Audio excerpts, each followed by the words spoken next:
todos bienvenidos a un nuevo capítulo de Hablemos de Justicia. Esta apuesta de conversación del canal de televisión del Poder Judicial que busca conversar, relevar temas de interés ciudadano que tienen relación con la administración de justicia. Sin duda que todos los delitos son dramáticos y tienen un impacto para las personas que son víctimas, pero cuando sus autores tienen rostros de niños, obligadamente tiene un impacto mucho más permanente para la sociedad. En este capítulo de Hablemos de Justicia dialogaremos durante la próxima media hora sobre la denominada responsabilidad penal adolescente. Les quiero presentar a los invitados de este capítulo. Rodrigo Ormazábal, él es juez de garantía, específicamente del 11 Juzgado de Garantía de Santiago. Muchas gracias por estar acá. Gracias. También a su lado está Jorge Lavanderos, él es jefe del Departamento Jurídico del Servicio Nacional de Menores. Muchas gracias por estar acá. Muchas gracias. Y también Marcelo Sánchez, él es gerente general de la Fundación San Carlos del Maipo. Lo mismo, muchas gracias por estar acá. Muchas gracias. Los quiero invitar a ver una nota introductoria y comenzamos de inmediato nuestra conversación. Han pasado más de 8 años desde la entrada en vigencia de la Ley de Responsabilidad Penal Adolescente, iniciativa que estableció un nuevo procedimiento para las causas de la justicia juvenil. La edad mínima de imputabilidad quedó fijada en 14 años, el examen de discernimiento se eliminó y se establecieron defensores especializados. Acorde a los estándares internacionales de la Convención sobre los Derechos del Niño, esta ley antepone las características propias de la adolescencia durante la revisión de sus causas en tribunales. Es por eso que, más que un castigo, la aplicación de sanciones busca la reinserción de los jóvenes a través de programas de rehabilitación en centros especializados del Servicio Nacional de Menores e instituciones colaboradoras. Mira, yo creo que parte también todo eso de la educación de la casa, de la formación de los padres. Cuando tú formas a un niño de chico con buenos principios, yo creo que el niño te le da por el buen camino y te preocupas de él. La falta de educación. La falta de educación, pero no en la escuela, sino por parte de sus familias. Más dureza. Yo pienso que porque no hay una ley que verdaderamente castigue todo lo que está sucediendo, vuelven a cometerlos. Luego de la infracción, los adolescentes imputables llegan a los juzgados de garantía, donde un juez preferente dictamina según las características de cada caso. Sin embargo, los actores del sistema reconocen que existen varios factores que dificultan la reinserción de los jóvenes, como la deserción escolar y el consumo problemático de drogas. Desde la implementación de la Ley de Responsabilidad Penal Adolescente, el total de infractores ingresados al sistema bajó de 70.000 en 2008 a 49.000 a fines de 2014. Sin embargo, los índices de seguridad ciudadana revelan que 8 de cada 10 personas encuestadas percibe un aumento anual de la delincuencia. Responsabilidad penal adolescente, sin duda un tema muy interesante y en boga en la actualidad. Magistrado, hace 8 años, ¿cierto?, apareció esta ley. Se pensó que iba a ser la panacea o una solución al conflicto permanente que tienen todas las sociedades con las personas menores de edad que cometen delitos. ¿Cuál es el balance que hace usted de la implementación de esta reforma ya 8 años de su inicio? Bueno, panacea, más que panacea, yo creo que fue un desafío. Fue un desafío planteado por el legislador para el Poder Judicial, fundamentalmente, también para Sename y para distintos otros organismos, que no estaban preparados para una ley de estas características desde el punto de vista de la infraestructura. Hubo que hacer muchos cambios. Para nosotros, como Poder Judicial, fue un desafío, yo diría que cumplido desde el punto de vista del procedimiento, desde el punto de vista de la especialización, porque la Ley de Responsabilidad Penal Adolescente siempre buscó jueces especializados, junto con fiscales especializados, con defensores, y buscó jueces que estuviesen involucrados no solamente en determinar si una persona era responsable o no de un delito y sancionarlo, sino que también estuviesen involucrados en el cumplimiento y la ejecución de la sanción. Eso era algo difícil de prever hace más de 8 años. Sí. Hoy en día es algo que se está cumpliendo. Hay salas especializadas, hay jueces especializados, hay cursos que imparte la Academia Judicial precisamente para habilitar a los distintos jueces de garantía para determinar, para poder estar acorde con las necesidades de una ejecución, de una sanción. Y además hay una interacción importante con Sename y con otros organismos relacionados con Sename. Ese desafío se está cumpliendo. Falta mucho por hacer todavía, porque además este es un desafío que abarca todos los estamentos del Estado. Sename pertenece al Poder Ejecutivo, el Poder Legislativo tiene que ir constantemente modificando las leyes y poniéndolas al día, de acuerdo a la experiencia que hemos tenido, pero el Poder Judicial, a mi juicio, ha tenido una experiencia bastante buena. Desde mi punto de vista personal, yo fui juez especializado cuando estaba en San Bernardo durante 6 meses y pude interactuar con la Asociación Cristiana de Jóvenes y otros organismos relacionados con Sename. Pude ver los centros de cumplimiento de las ejecuciones y pude advertir ciertas cosas que cuando uno es sencillamente un juez en el estrado, sí, claro, no las ve. Y pude interactuar con los adolescentes que están en el proceso penal, ya sea como imputados o como sancionados. Y es una experiencia bastante buena. Si uno la ve desde la perspectiva de lo que queda por hacer, claro, diríamos que estamos comenzando, pero si uno ve desde la perspectiva del desafío que se nos planteó, yo diría que es un balance positivo, completamente positivo. Jorge, el magistrado habló de que esto generaba desafíos, mencionó el Poder Judicial y también mencionó al Sename. ¿Ustedes dan como un checklist de esta implementación o ve desafíos todavía pendientes dentro de su institución? Hay bastantes desafíos. Yo creo que en el fondo estamos en una senda de crecimiento importante.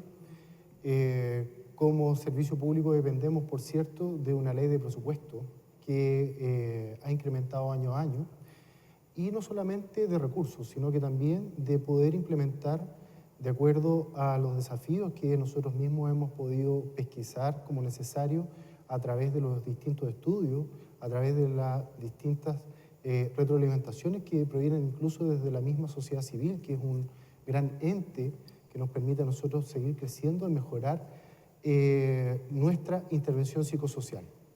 Es importante destacar que en la medida que se ha implementado esta ley hemos podido detectar cómo hay ciertas necesidades, pero estas necesidades están transversalizadas, es decir, no solamente son necesidades de una implementación de un modelo específico que interviene de determinada manera a un niño o niña o adolescente en este caso, sino que también se requiere de el aporte y el seguir creciendo por parte de otros servicios públicos, de otras instancias como educación, como salud, etc.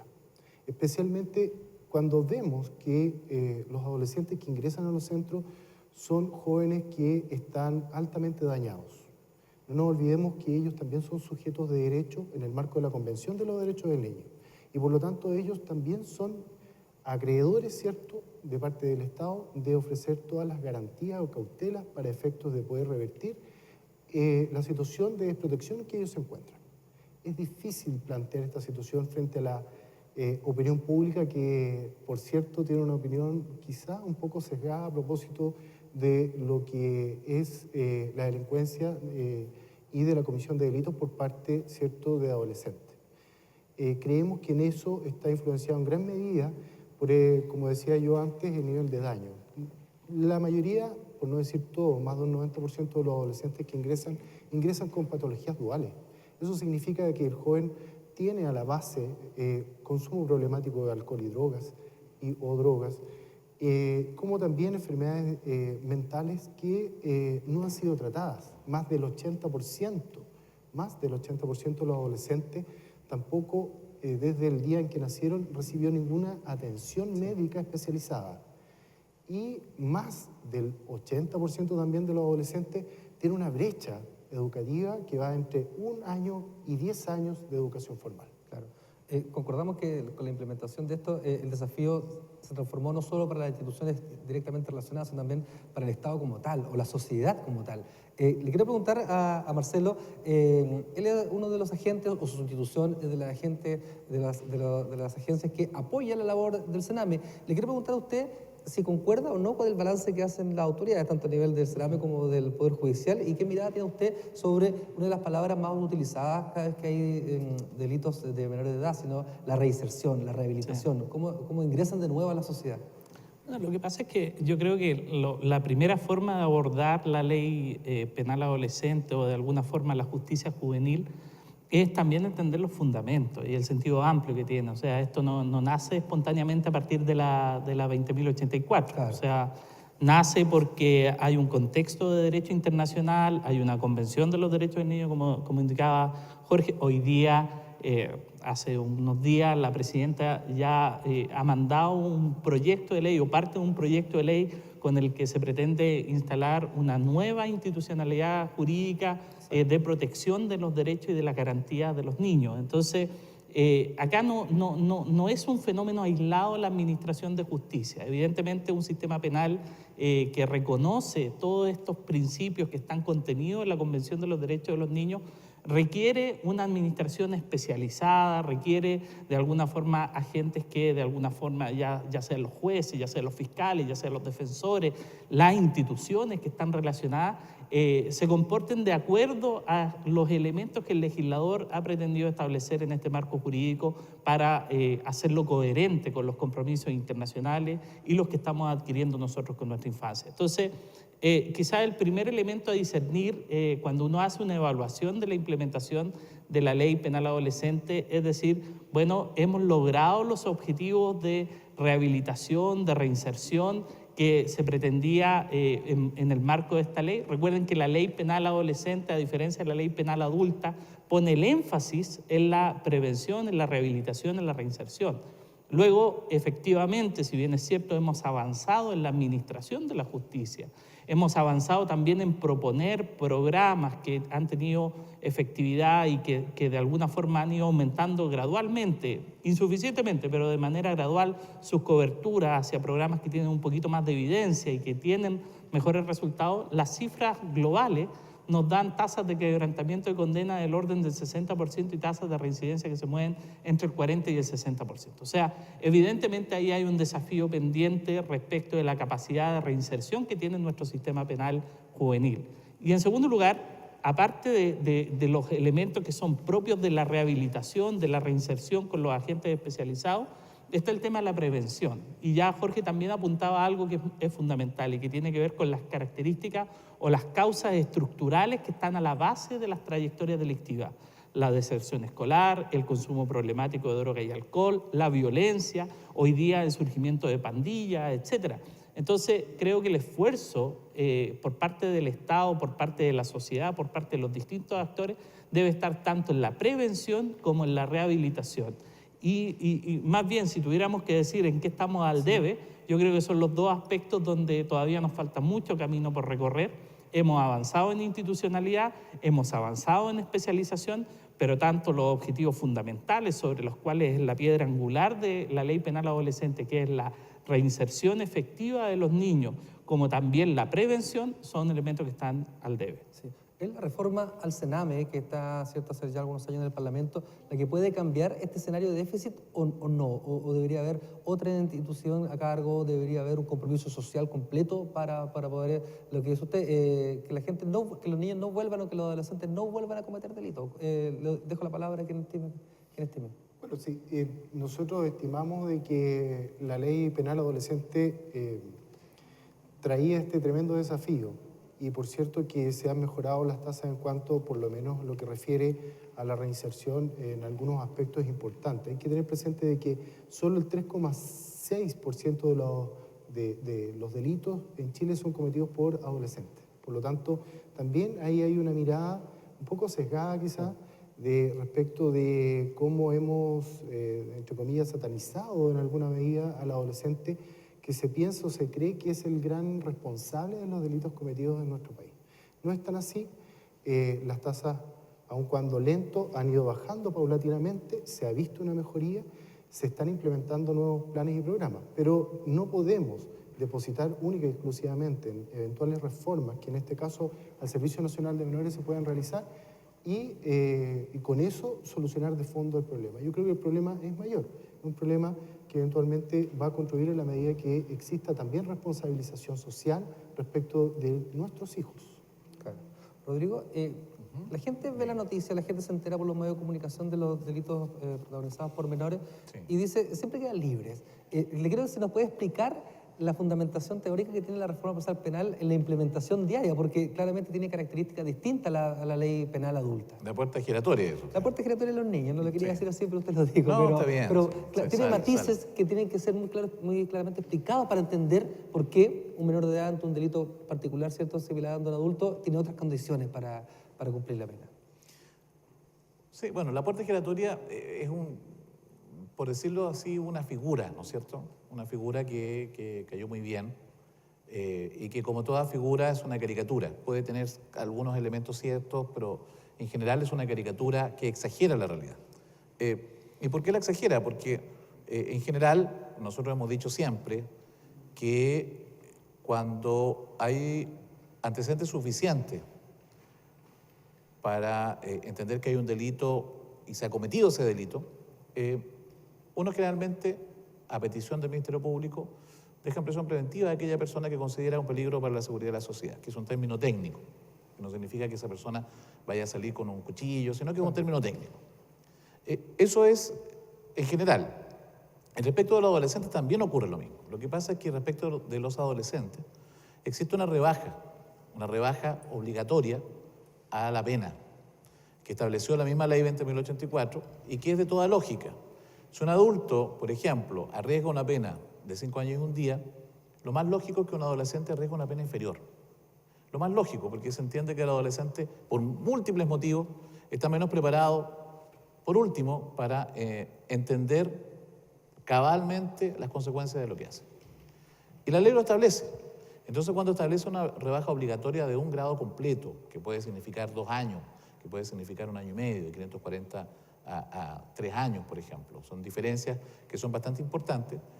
Naturalmente, las medidas que uno puede implementar como medidas cautelares son más bajas. O sea, eso es algo natural, no consiste en que uno trate a los adolescentes con una mano más blanda o no, significa que el parámetro que se tiene es distinto. Porque la apuesta es otra.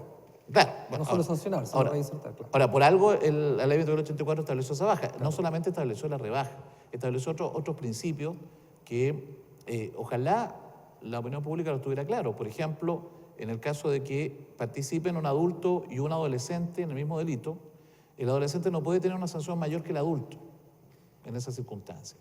No puede quedar, por ejemplo, estando los dos como autores, el adulto libre del adolescente en internación provisoria, que es el equivalente a la prisión preventiva. Siempre tiene que haber una proporción. Y eso ocurre, como digo, porque el objetivo, y bueno, todos lo tenemos claro, el objetivo de la ley es tratar al adolescente de una manera especial, desde el punto de vista penal, y buscar el equilibrio entre la sanción de lo que hizo y, al mismo tiempo, la rehabilitación posible. Porque buscar uno u otro puede significar injusticia. Si uno sanciona a un joven solo porque cometió un homicidio y le aplica la sanción máxima, bueno, podría cometer una injusticia. Exacto. Pero al mismo tiempo, si uno toma este homicidio, no lo considera y le aplica solamente una sanción baja porque es un joven adolescente, también comete un error. El equilibrio es lo importante. Y por regla general, cuando un adolescente es acusado y existe el antecedente de que comete un delito grave de violencia, un robo con violación, un robo, qué sé yo, con violencia, o un robo con violencia en un lugar habitado, por regla general, el Ministerio Público, si considera que merece la internación provisoria como medida cautelar, por regla general el juez lo considera. Lo considera con todos esos parámetros, generalmente lo considera. Así es. Antes de pasar con Marcelo, quiero invitarlos a un bloque de este espacio que se llama los datos claves, ¿cierto? Nos van a dar ciertas estadísticas que los van a invitar a la siguiente parte de la conversación. Las principales causas de la delincuencia percibidas por los chilenos son la falta de preocupación y control de los padres, la falta de vigilancia policial y el consumo de drogas.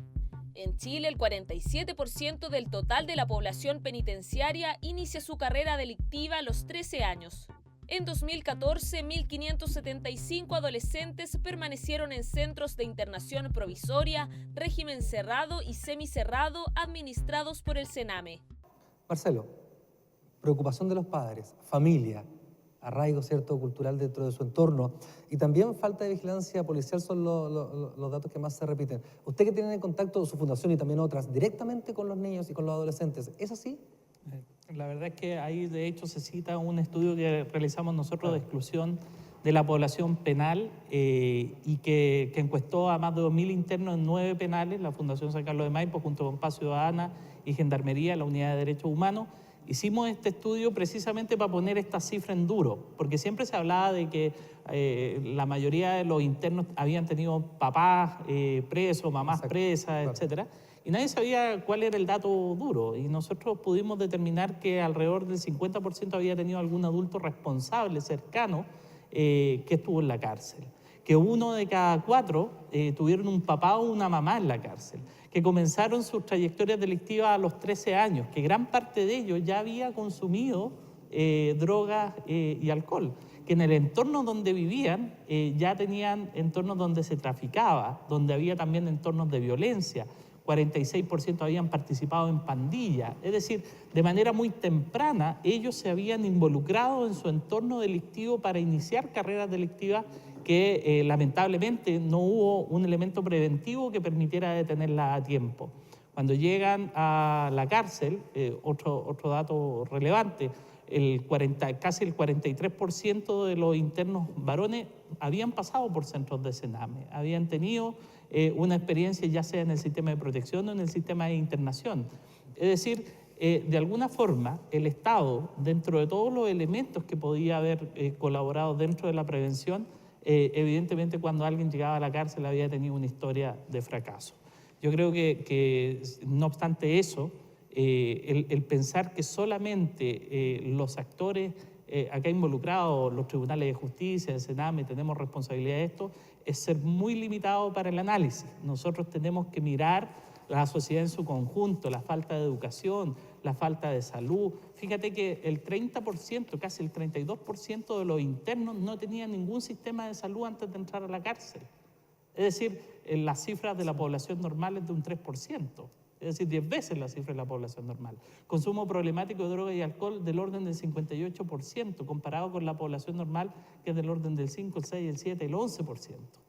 Sí. Entonces, claramente hay factores de exclusión social que están a la base del inicio de trayectorias delictivas tempranas, donde nosotros, y ya fuera de solamente considerar la ley penal adolescente como el foco de esta discusión, donde nosotros deberíamos poner la mirada. ¿Qué estamos haciendo hoy día por los casi 150.000 niños que están en riesgo de deserción escolar? ¿Qué estamos haciendo por los más de 250.000 consumidores problemáticos de marihuana? ¿Qué estamos haciendo por aquellos que se inician en las pandillas, por la violencia que se está desatando en los barrios? Yo creo que ahí es donde hay que poner también la mirada. Sí, Jorge, le pido si nos puede responder alguna de las consultas que su compañero de panel nos ha dado. ¿Cómo la política pública trata, lo que tiene respecto obviamente con el Sename y lo que trabaja en coordinación, responder ciertas dudas sobre permanencia escolar, sobre consumo de drogas, sobre tiempo en la calle con pandillas y grupos violentos? Sí, mira, por cierto quisiera relevar un programa que en especial ha dado buenos resultados, que es el programa 24 horas. Sí. Es un programa que está ideado principalmente para evitar que el joven, el adolescente delinca. Y en ese sentido, la manera preventiva es una manera preventiva especial. Es decir, se busca poder agilizar, coordinar todas las redes locales de protección de derechos que existen a nivel local. Por cierto, el desafío es bastante difícil, es complejo. Los recursos siempre están detrás de las necesidades y en ese sentido se hace una labor que se multiplica cada vez que se logran las mejores y mayores coordinaciones entre los distintos entes que intervienen a nivel local. Pero también tiene una cifra positiva, también tiene aspectos que quizás las personas no conocen. Por ejemplo, en lo que va de este año 2015, hay 57 adolescentes que están cursando carreras universitarias técnicas. De hecho, varias carreras bastante reconocidas entre nosotros, por ejemplo, periodismo, hasta derecho. De hecho, derecho es la carrera preferida por los adolescentes que han ingresado a la universidad y que se encuentran en el sistema cerrado y de semicerrado. Por cierto, hay otros tipos y modelos de intervención que están trabajando, que van desde el punto de vista preventivo, pero también hay que tener presente de que eventualmente estamos en presencia de un niño no reparado desde el punto de vista del daño. Y es ahí donde se ponen a disposición, ¿cierto?, programas que están en el área de protección de derechos, que refieren, por ejemplo, a los programas de reparación en maltrato.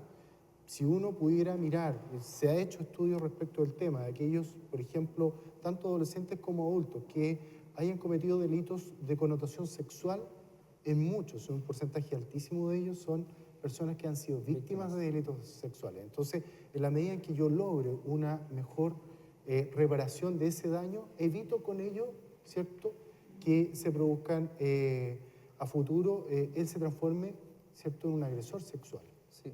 Magistrado, los jueces aplican la ley, que Sí. viene un libro que desarrolla el Parlamento, ¿cierto?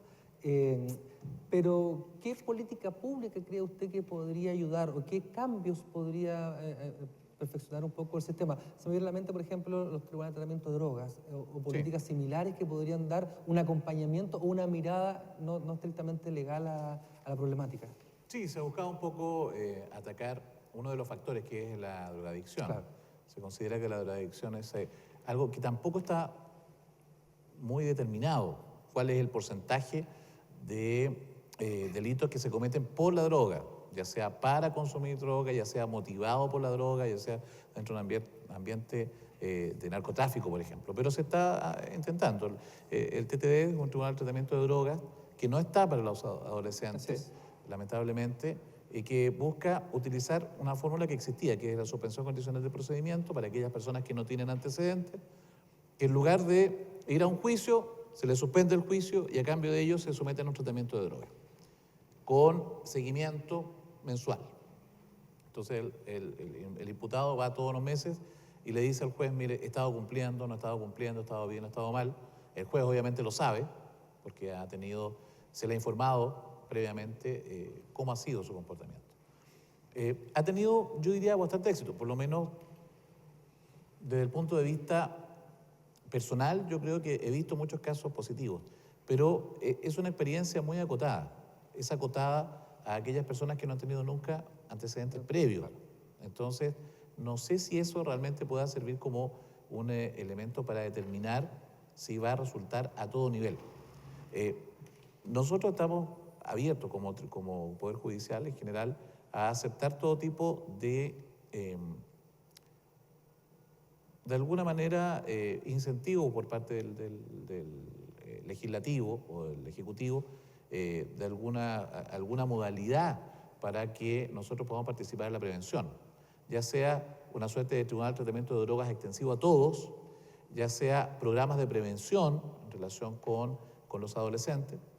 Algo se hace cuando uno ejecuta una sanción. Si uno ejecuta una sanción de un delito pequeño y lo hace bien, se supone que ese joven estaría disuadido de cometer delitos más graves. Por ejemplo, alguien comete un hurto y es sometido a un servicio en beneficio de la comunidad, que es una sanción que más o menos tiene como objeto que el joven aprenda el valor del trabajo.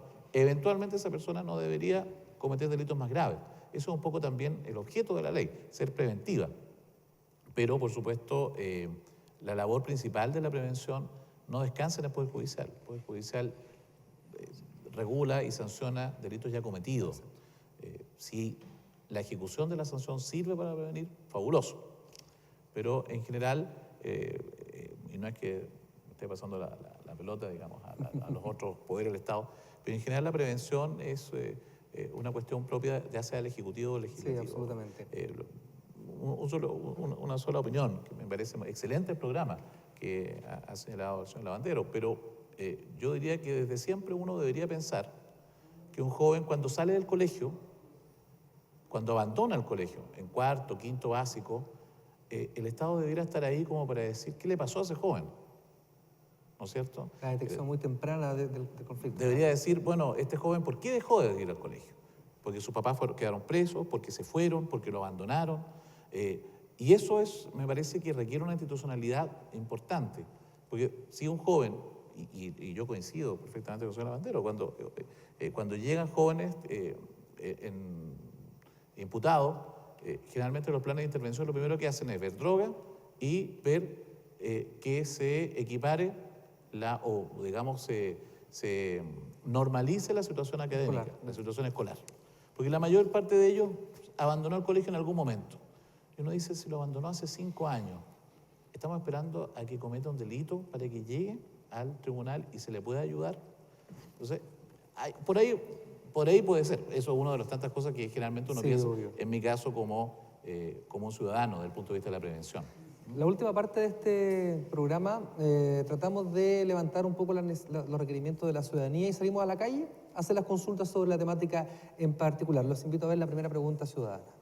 ¿Qué pasa con los antecedentes penales de los jóvenes que cumplen la mayoría de edad? ¿Qué dice la ley 20.084 sobre los antecedentes penales? Los antecedentes penales, hay una norma que regula la ley 20.084 y que modifica otra. A veces es un poco complejo decir una norma modifica otra y qué significa. Pero en el fondo, la regla es que los antecedentes penales adolescentes solo sirven para 2 situaciones. Y se anotan, y sirven, y se consideran para 2 situaciones. Por lo tanto, para el resto no se consideran.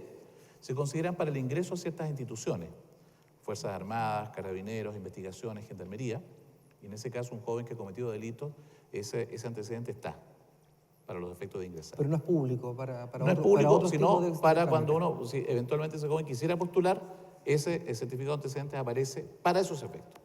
Y el otro efecto es para la reincidencia, dice el legislador.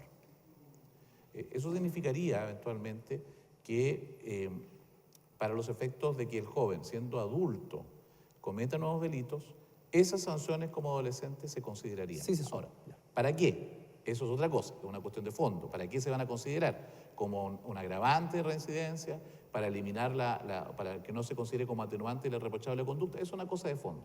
Pero lo que dice la ley es que solamente para esos 2 aspectos se consideran los certificados de antecedentes. En todos los demás casos no se deberán anotar.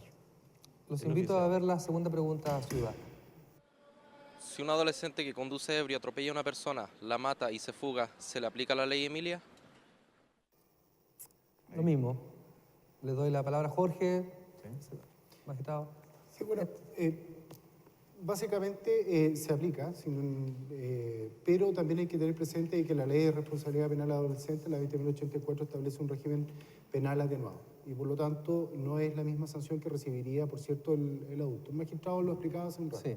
Sí. También se podría acceder a una pena accesoria, ¿cierto?, a la principal, toda vez que, por ejemplo, la prohibición de conducción de vehículos motorizados, que en el caso de la 20.084 establece un límite de edad que no podrá acceder más allá de los 20 años. Así que, por lo tanto, sí es aplicable. Sí. Por último, la tercera pregunta de la calle. Me gustaría saber si existe alguna medida para monitorear a los adolescentes desertores de los programas de rehabilitación. Marcelo. Yo la verdad es que desconozco en puntual si es que existe. Lo que pasa es que nosotros lo que hemos logrado pesquisar en los distintos programas es que efectivamente, salvo que haya un involucramiento mayor precisamente del juez que está llevando el control del programa de reinserción o de rehabilitación, prácticamente el quebrantamiento de condena queda ahí, o sea, salvo que haya, como te digo, un mayor involucramiento. Desconozco que haya un sistema que lo esté monitoreando de manera permanente más allá que cuando se gestiona el quebrantamiento, las causas me refiero. Claro. Jorge, magistrado, si pueden complementar la respuesta. Mira, desde el punto de vista de la intervención, los programas que están en medio libre, que son aquellos que se diferencian porque el adolescente, por cierto, cumple su condena en libertad. Y dependiendo de la intensidad del programa en medio libre, establecen la obligatoriedad, ¿cierto? La orientación que entrega, la exigencia que entrega el servicio, es que debe existir un monitoreo incluso en el evento en que no haya adherencia por parte del adolescente. Es decir, tendrá que informarle al tribunal respecto a lo que está ocurriendo, de haber desertado, ¿cierto?, del programa, de no estar dando cumplimiento a la sanción, y por otra parte, por cierto, no se termina ahí, sino que también debe seguir monitoreando lo que pudiera entregar a futuro al tribunal en términos de información del paradero, de la situación en que él se encontrara, ¿ya? Pero, por cierto, existe la obligatoriedad de informar al tribunal y el tribunal podrá tomar la decisión, por ejemplo, de cambiar el tipo de sanción, modificándola a una más intensa. Así es. Magistrado, parece que se llora a grito un tribunal de ejecución formal para seguirla, por lo menos, ejemplo, las condenas de menores. Sí, por supuesto. O sea, un tribunal de ejecución. En general, la especialización busca eso. Claro. Que un juez esté especializado para poder ver la ejecución de los jóvenes a nivel integral. De hecho, cuando uno es especializado puede darse cuenta que sí hay interacción entre los distintos organismos. Por ejemplo, un centro semicerrado, el joven cumple con el centro semicerrado o no lo cumple, informa al centro cerrado y le informa todos los avances del plan de intervención en ese centro semicerrado.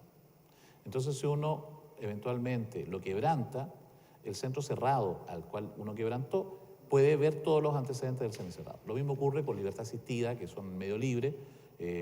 Entre ellos hay una interacción de información bastante importante.